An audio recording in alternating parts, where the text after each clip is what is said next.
Welcome back class 9। आज हम नया चैप्टर 15 वो समझने जा रहे हैं जिसका नाम है 100 टचनु सोनू। 100 टचनु सोनू उसका मतलब होता है शुद्ध सोनू, ठीक है, प्योर गोल्ड। तो आ पाठना लेखिका छे सुधा मूर्ति, ठीक है। और इसके मतलब ये इंग्लिश में लिखा गया है स्टोरी सुधा मूर्ति ने, पर उसका जो ट्रांसलेशन करा है गुजराती में उसका नाम है सोनल मोदी, ठीक है। अनुवादक अगर नाम पूछे अनुवादक तो सोनल मोदी है, ठीक है। राइटर पूछे तो आएगा सुधा मूर्ति, ठीक है। याद रखना, 2 क्वेश्चन यहाँ निकलेंगे। प्रकार से टूकी वार्ता। हवे 100 टचनु सोनू तो शुद्ध सोनू, तो सुधा मूर्ति आ शीर्षक द्वारा आ स्टोरी में शू कहेवा मांगे छे ते समझिए। पहला सुधा मूर्तिनो परिचय लई लईए। तो कर्नाटकना शे गाममां तेमनो जन्म थयो हतो। तेओ इन्फोसिसना स्थापक नारायण मूर्तिना पत्नी छे। तेओ कन्नड़ અને અંગ્રેજી ભાષાના લેખિકા હોવા ઉપરાંત ઇન્ફોસિસ ફાઉન્ડેશનના ચેરપર્સન પણ છે। તો સુધા મૂર્તિ કઈ કઈ ભાષા જાણે છે? કન્નડ અને અંગ્રેજી, ઓકે। કન્નડ અને અંગ્રેજી ભાષાના લેખિકા છે। उसके अलावा वो कहाँ के चेयरपर्सन है? इन्फोसिस फाउंडेशनना, ओके। तो यहाँ पे भी 2 क्वेश्चन निकलेंगे। तो ये इंटरनल क्वेश्चन है। तेमने इलेक्ट्रिकल इंजीनियरिंगनी डिग्री गोल्ड मेडल साथे मेळवी छे। यहाँ पे दूसरा नेक्स्ट क्वेश्चन इंटरनल निकलेगा लेखिका के उसके लिए, ठीक है। तो एमने इलेक्ट्रिकल इंजीनियरिंगनी डिग्री कया मेडल साथे? गोल्ड मेडल साथे मेळवी छे। अब उनकी जो भी निबंध है, वार्ता है, वो है डॉलर वहू, मननी बात, संभाळनानी सफर, महाश्वेता, बोरसल्लीनी पानखर तेमना संस्मरणात्मक निबंधोना पुस्तकों छे। सामाजिक सेवाना प्रदान माटे तेमने पद्मश्री पुरस्कारथी सम्मानित कराया छे। अब ये दूसरा नेक्स्ट क्वेश्चन, सुधा मूर्ति ने कया पुरस्कारथी सम्मानित कराया छे? सामाजिक सेवाना प्रदान माटे कौन सा पुरस्कार? पद्मश्री, ओके। तो यहाँ पे 2 क्वेश्चन निकलेंगे। पद्मश्री पुरस्कार सेना माटे मळ्यो छे? तो मानव सेवा सामाजिक सेवा माटे। अने सामाजिक सेवा माटे तेमने कया पुरस्कारथी सम्मानित करवामां आव्या छे? तो पद्मश्री, ठीक है। तो इस तरीके से यहाँ पे बहुत सारे क्वेश्चन निकल रहे हैं। अंडरलाइन कर लेना जितने मैंने क्वेश्चन बताए हैं वो सारे। अब सुधा मूर्ति ने 100 टचनु सोनू वो शीर्षक के द्वारा इस स्टोरी में क्या बताया है उसकी समरी समझ लेते हैं।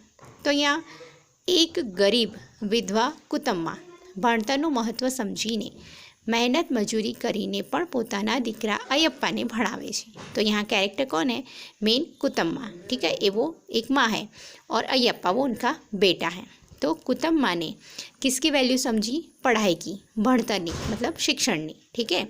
तो शिक्षणनी वैल्यू समझी, एનું મહત્ત્વ समझ्યું અને પોતે અભણ હતી પણ મહેનત મજૂરી કરીને પોતાના દીકરા અયપ્પાને ભણાવે છે, ઓકે।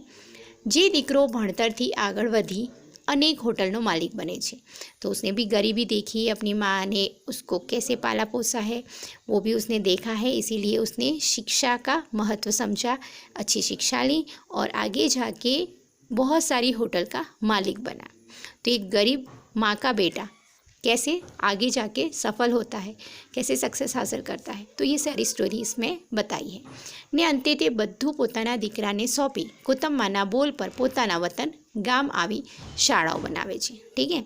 तो जो बा कुटुंबमां जो है जो अनपढ़ थी, ठीक है, तो उनको पता है कि भाई शिक्षा हमारे जीवन में कितनी ज़रूरी है, ठीक है। वो सोने की बराबर है। जिसके पास सोना है उससे भी ज़्यादा वैल्यू किसकी है? शिक्षण की, मतलब शिक्षा की, ठीक है। तो ये अनपढ़ थी कुटुंबमा, फिर भी उन्होंने अपने बेटे को कहा कि भाई मैं चाहती हूँ कि अपने गांव में क्या स्कूल खोले तो, इसीलिए अपने बेटे को कहती है कि मेरी इच्छा है।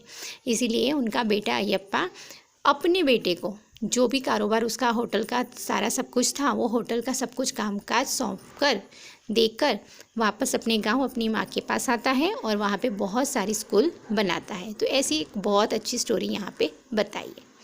अयप्पा पोतानी माताने एक दिवस कहे छे कि माँ आखू जीवन दुखों सहन कर्या तो हवे सोनाना जेटला दागीना घड़ावा होय एटला घड़ाओ, ठीक है। तो बचपन में अयप्पा ने देखा था कि उन्होंने क्या क्या मुसीबत झेल कर, ठीक है, कुटुंबमा ने क्या क्या मुसीबत झेल कर मुझे पढ़ाया है। तो उन्होंने देखा था कि मुझे पढ़ाने के लिए मेरी माँ ने अपने गहने तक बेच दिए थे, ठीक है। तो अब अयप्पा की तो अच्छी खासी मतलब होटल वोटल चलने लगी थी, अच्छा खासा कमाने लग गए थे। इसीलिए वो अपनी माँ से कहता है कि माँ आखू जीवन दुखों सहन कर्या, कि मुझे पढ़ाने के लिए, मुझे आगे लाने के लिए आपने पूरी जिंदगी बहुत दुख सहे हैं। तो अब आप क्या करो, सोनाना जेटला दागीना घड़ावा होय, ठीक है, सोने के जितने भी दागीना मतलब गहने, घड़ावा मतलब बनाने हो, उतने आप बनाओ, ठीक है। मेरे लिए तो आपने अपने सारे गहने बेच दिए थे, पर अब मैं कहता हूँ कि आप अपने लिए नए गहने बनाओ। त्यारे कुतम्मा शू जवाब आपे छे। अब यहाँ पे बहुत ही अच्छी बात कुतम्मा ने बताई है जो हमें जीवन में सीख देती है। तो वो क्या कहती है, बेटा 100 टचનું सोनू घरेणું तो एक જ છે, ठीक है। 100 टचનું सोनू એટલે शुद्ध सोनू, उसका गहना तो एक ही है, और वो क्या है, भणतर। भणतर એટલે शिक्षण, ओके, शिक्षा। आम आ वार्तामां भणतरનું महत्व रजू थयुं छे। तो पूरी स्टोरी में हमें अब पता चलता है कि यहाँ पे शिक्षा की कितनी वैल्यू है, ठीक है, पढ़ाई की कितनी वैल्यू है, वो हमें बताया गया है, ठीक है।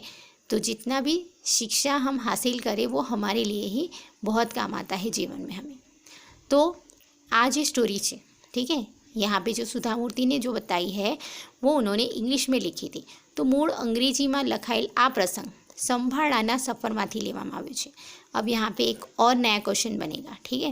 यहाँ पे तो जो बनने वाले थे वो क्वेश्चन मैं आगे बताऊंगी, पर यहाँ पे एक क्वेश्चन और बनेगा कि सुधा मूर्तिए आ पाठ अंग्रेजीમાં લખ્યો છે એ કયા પ્રસંગમાંથી લેવામાં આવી છે, तो સંભાળાના સફરમાંથી, ठीक है। ये क्वेश्चन निकलेगा, ध्यान में रखना, ये इंटरनल क्वेश्चन है, ठीक है। और उसका गुजराती में अनुवाद किसने करा है, सोनल मोदी ने, ठीक है।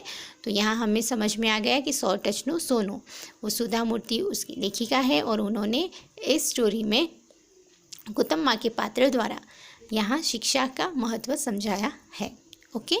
अब आगे का चैप्टर हम नेक्स्ट वीडियो में समझेंगे। Thank you.